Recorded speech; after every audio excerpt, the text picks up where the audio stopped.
여러 이야기들이 있지만 최근에 겪어서 아무래도 생생하게 기억하는 그때 그 사건. 제겐 정말 이놈은 정말 친구라는 말이 아깝지 않은 녀석이구나 라고 당당히 말할 수 있는 친구 녀석이 있습니다. 녀석은 당시 중년 탤런트로 주연은 아니지만 조연으로 활약하시던 어머님을 둔 녀석이라 학창시절 때부터 녀석의 꿈은 배우였습니다. 허나 여자 문제, 군대 문제, 대학 문제 그런 여러가지 문제로 이 녀석은 다른 스타들보다 더 뒤늦게 배우의 세계로 뛰어들게 되죠. 그래서였을까요? 아니면 녀석의 자질이 부족해서였을까요? 한두 번 여러 드라마의 단역으로 나오더니만 잠잠해지더군요. 각오는 했을 테지만 녀석에겐 큰 상처였나 봅니다. 매일을 음주가무에 빠져서 카드는 정지 상태가 되고 힘든 시기에 만난 어느 주점의 아가씨까지 아주 이 녀석에겐 답이 안 나오는 상태였죠. 그래서 생각을 한 게 녀석을 데리고 같이 둘이 여행을 떠나서 좀 타일러도 보고 많은 대화를 나눠보자 그렇게 생각을 했죠. 제가 워낙 낚시를 좋아하는지라 가깝기도 하고 이래저래 풍경도 좋은 춘천 소양으로 떠나기로 했습니다. 출발을 한 낮 2시쯤에 했고 그 전날도 술을 한 바가지 마신 친구놈은 상태가 별로 안 좋았습니다. 그래서 차 안에서는 서로 조용히 있었던 것 같네요. 5시쯤 소양호 근처 청평사유원지에 도착을 했고 참 오기 전엔 이 녀석에게 이런 말을 저런 말을 해봐야지 그리고 호되게 혼내도 봐야지 여러 생각하며 왔지만 막상 말만한 두 머스마가 대낮부터 여행을 와보니 이거 참 불알 친구 같은 녀석이지만 참 뻘쭘하고 할 일이 없더군요. 그래서 어쩌겠습니까? 역시나 근처 닭갈비엔 막국수집에 가서 분명 밥을 먹자고 하고 들어갔지만 소주를 시켜 서로 연신 들이키기만 했죠. 서로 술이 들어가서 고주망태 직전까지 가니 이제 대화의 물꼬가 틉니다.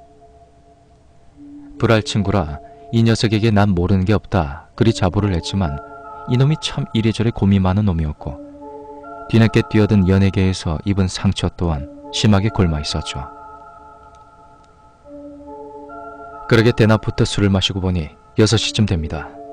술도 많이 마셨고 이놈도 전날 오바해서 마신 술까지 짬뽕이 되어 있는 상태라 우린 바로 옆 모텔에 들어가 잠깐 쉬고 가기로 했습니다. 각자의 방키를 가지고 들어갔고 금요일이라 그런지 모텔에 방이 딱 3개가 남아있더군요. 녀석은 2층, 전 5층에 들어갔습니다. 대충 이만 닫고 잠이 들었는데 한 2-3시간 정도 잔 것 같습니다. 처음 들어올 때 숙박으로 들어온 게 아니라 3시간 타임 쉬는 걸로 들어갔기에 전 대충 나갈 준비를 하고 친구놈을 깨우리고 전화를 했죠. 근데 역시나 자고 있는 것 같더군요.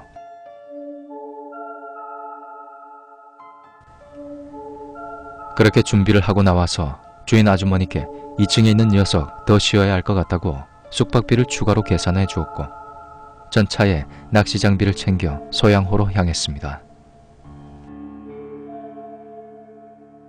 도착해보니 드문드문 텐트까지 치고 작정하시고 오신 강태공님들도 보이더군요. 그 사이에 껴서 하자니 강태공분들 나이대가 저랑 너무나도 차이가 나기에 좀 멀리 떨어진 곳에 3단 텐트를 펴놓고 낚시를 시작했습니다. 제가 낚시를 시작한 장소에 강폭이 상당히 좁은 강 연안 쪽이라 건너편까지 80m도 채 되지 않았죠. 물풀이 많이 자라고 수심이 낮은 편인 이런 장소가 낚시 초보자에겐 좋은 장소였죠. 어쨌든 건너편 연안에 텐트를 치시고 낚시를 하는 아버지와 어린 아들로 보이는 가족이 있었고 텐트 안에 검은 그림자가 아른거리는 게 텐트 안에 아이의 엄마도 있겠구나. 참 보기 좋은 가족이다 생각했습니다. 시간이 지나다 보니 점점 어두워졌고 멍하니 낚싯대만 바라보며 잡생각에 빠져 있다가 문득 친구 녀석에게 온 핸드폰 진동소리에 깨어 정면으로 고개를 들었습니다. 왜 그런 거 있지 않습니까? 멍하니 있다가 갑작스런 소리에 고개를 빳빳이 드는 거. 딱 그런 상황이었죠. 어두운 시간대였지만 전 분명히 보았습니다. 50m 전방에 강물 위에 흰 원피스에 긴 머리를 한 여자로 추정되는 무언가가 건너편 연안 쪽으로 걸어가는 건지, 무협지에서나 볼 법한 허공답보 뭐 그런 식으로 연안 건너편 그 가족들이 낚시를 하던 쪽으로 가더군요.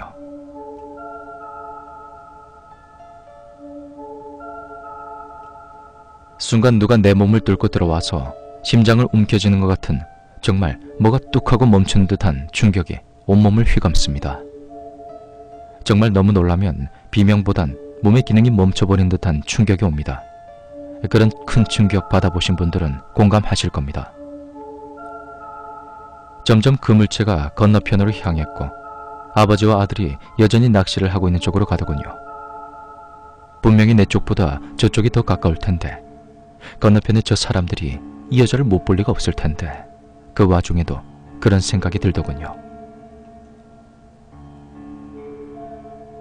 그러다가 계속 맹렬히 울어제끼는 핸드폰을 받았습니다.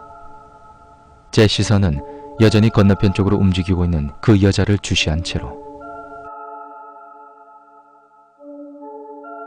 야 임마, 니 고세를 못 참고 혼자 나갔나? 친구의 잔소리가 전화기 속에서 흘러나왔지만 전 멍하니 점점 그 건너편 가족에게 다가가고 있는, 또한 그리 상식적으로 설명이 되지 않는 존재가 자기 쪽으로 오고 있는데 전혀 상관없다는 듯이 모르는 듯이 그렇게 웃고 있는 아버지와 아들을 보며 그렇게 멍하니 있을 때였습니다. 야 임마, 니 어디냐니까? 친구의 고함 소리에 전 최면에 걸린 듯한 멍한 상태에서 깨어났고 다시 정신을 차려 정면을 주시했을 때는 그 존재가 사라진 이후였습니다.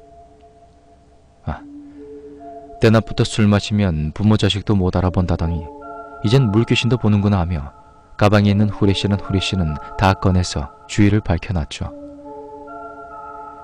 차근히 친구 녀석에게 제가 낚시를 하고 있는 위치를 설명하고 제가 있는 장소에서 조금 위쪽 공터에 내 차가 있으니 저녁이지만 찾는 건 어렵지 않을 거다 설명을 해줬습니다.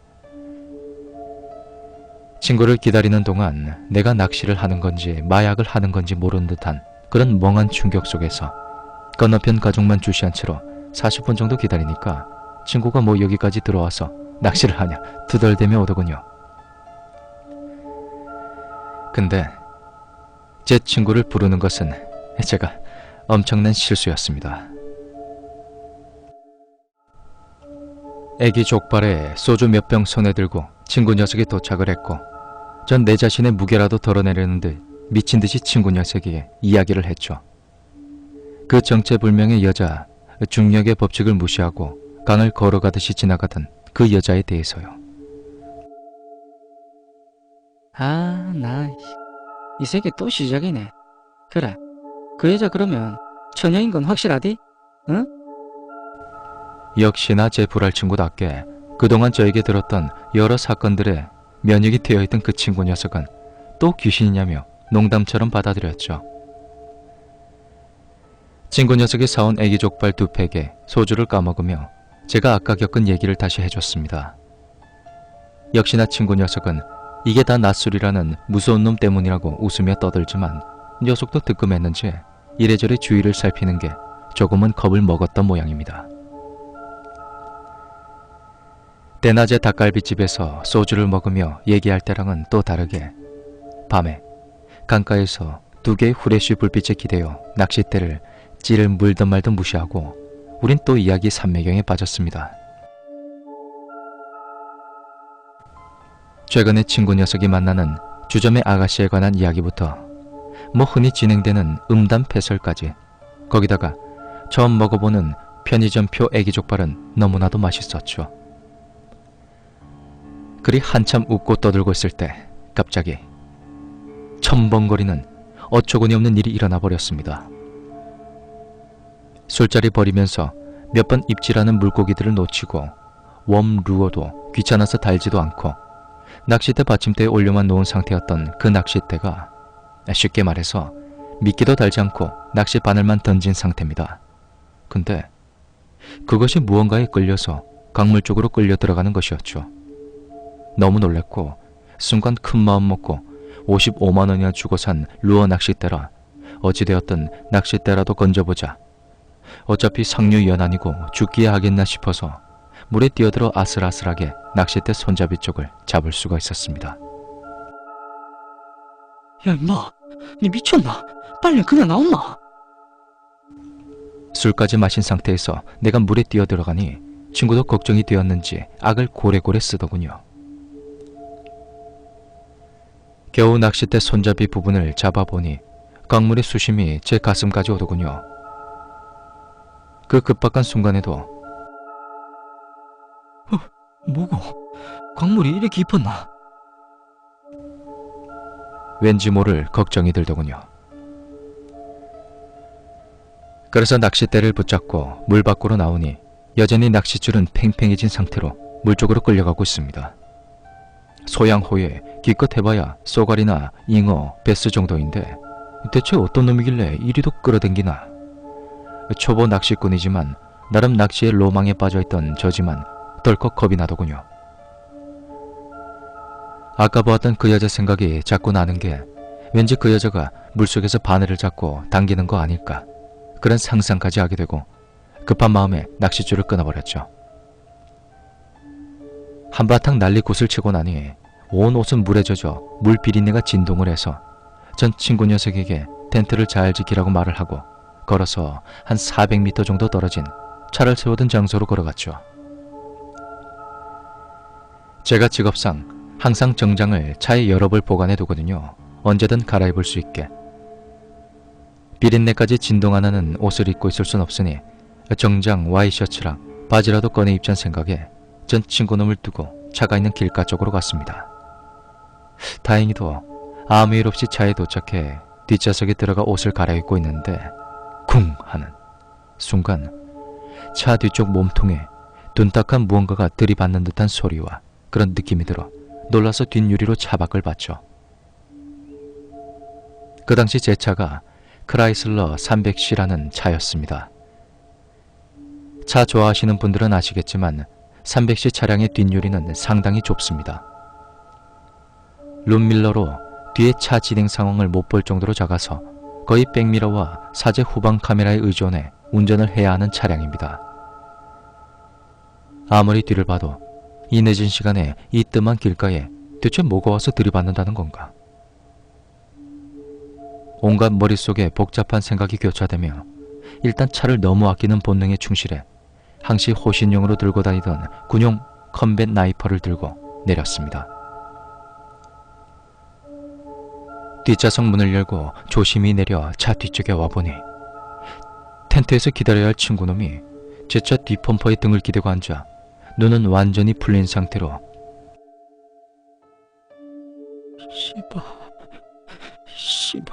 씨발 그렇게 중얼거리고 있습니다. 솔직히 지금 와서 생각해보면 귀신보다 그때 그 겁에 질려있는 제 친구의 몰골이 더욱더 무서웠습니다.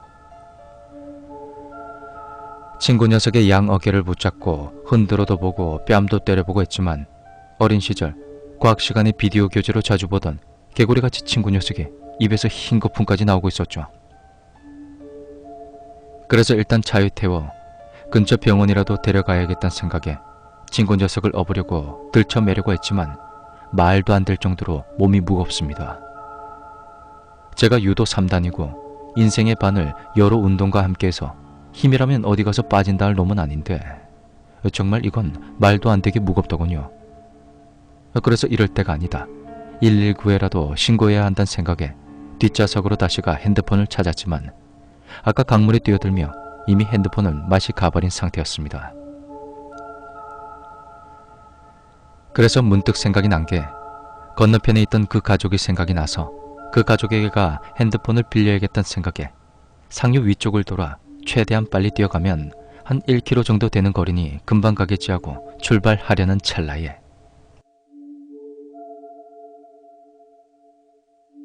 배고프다.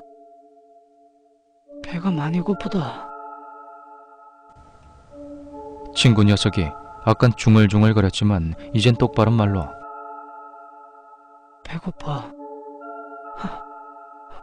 배고프다.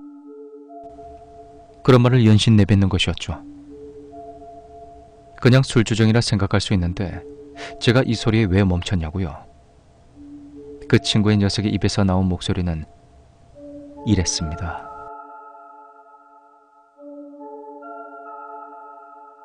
배고프다. 배고파. 배고프다. 여자의 목소리. 제가 어렸을 적에 교회에서 크리스마스를 맞이해 연극을 하게 됐는데 그때 제가 했던 역할이 마리아와 요한이 예수를 낳으려고 여관을 찾던 신 중 여관 여주인을 했었습니다. 그때 대사가 뭐 그런 거였죠.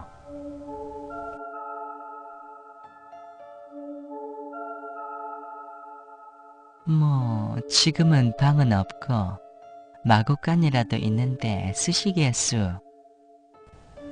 대충 이런 대사를 여자의 목소리를 하는 신이었죠. 왠지 친구 녀석에게 나온 그 목소리를 들으니 딱 그때의 생각이 들더군요. 분명히 남잔데 억지로 여자의 목소리를 내려는 듯한 그 목소리. 너무나도 소름 끼치더군요. 극도로 공포의 순간까지 다가오니 저 또한 사람인지라 살아보겠다고 별짓을 다 하게 되더라고요.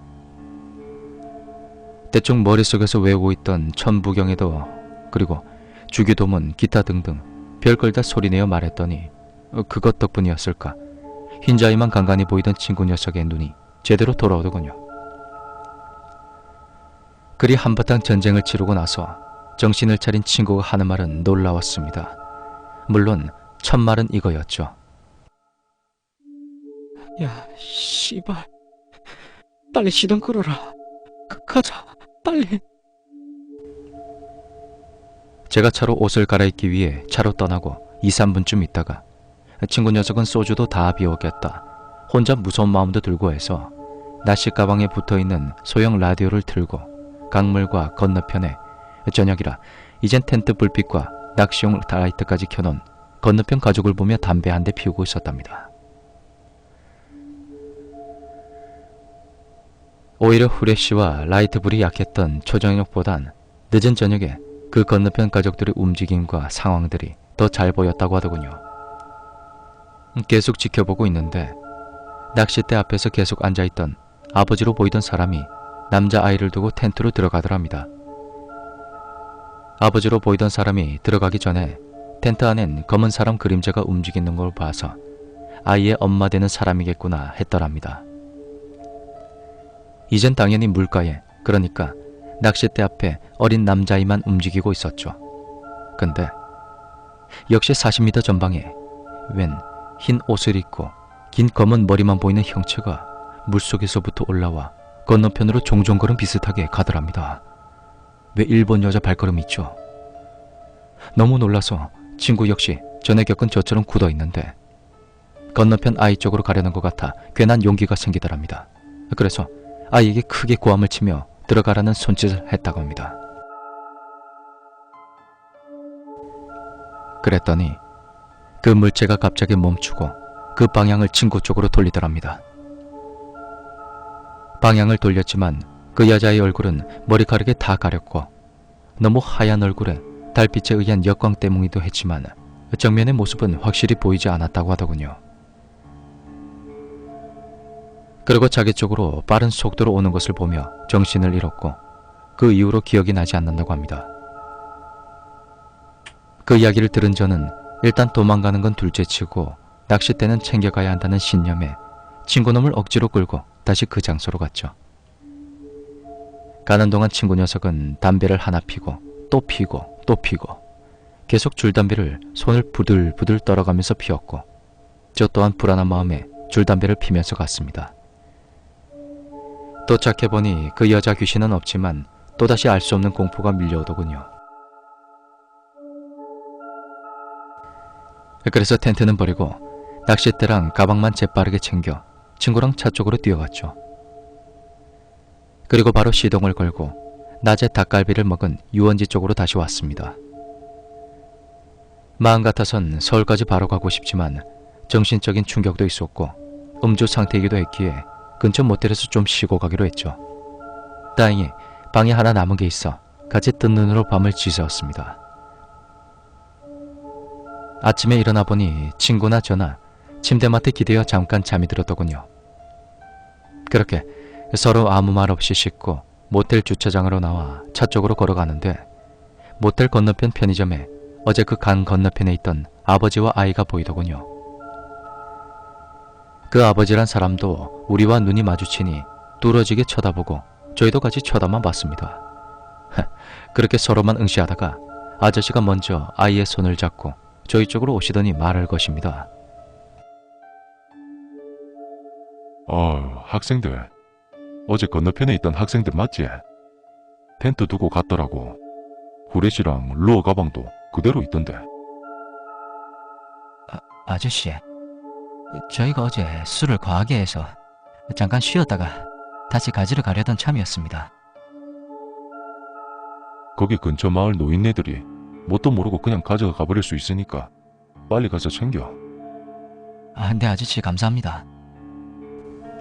그때 놀라운 아저씨의 한마디가 아직도 기억에 남아. 어제 내내 같이 술 마시던 아가씨는 아직 덜 깼나 보네. 아침 햇살에 술기운까지 올라와 가뜩이나 머리가 띵한 상태에서 친구와 난 또다시 한번 몸에 마비될 듯한 충격을 느꼈죠. 이젠 충격이 갈 때까지 간 건지 친구놈이 갑자기 버럭 화를 내며 아저씨에게 따지더군요. 아저씨, 무슨 말씀하세요? 어제 저희 둘밖에 없었습니다. 어라? 어제 그 학생들 맞는 것 같은데 아닌가? 난 음악까지 틀고 너무 시끄럽게 떠들길래 신경이 내내 쓰여가지고 한마디 하려고 했는데 우리 쪽을 보면서 소리까지 들려대길래 젊은 친구들이 많이 취해서 그런가 보다. 그래 생각했지.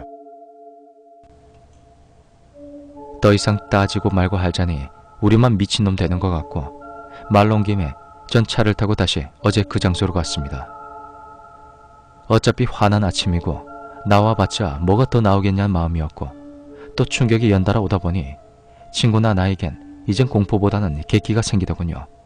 그래서 다시 그 장소로 갔습니다.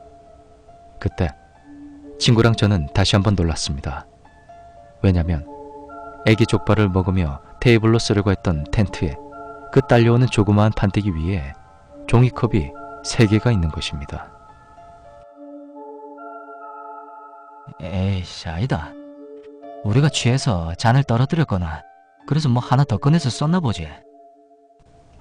그러며 서로 그냥 쓴웃음 지으며 텐트 정리하고 있는데 편의점에 가셨다가 다시 건너편 본인 텐트로 돌아가시는 아저씨와 그 아들이 이쪽을 지나가시며 아저씨가 할 말씀 하십니다. 거 봐. 어제 그 자리에 학생들이 쓴 거 맞구만.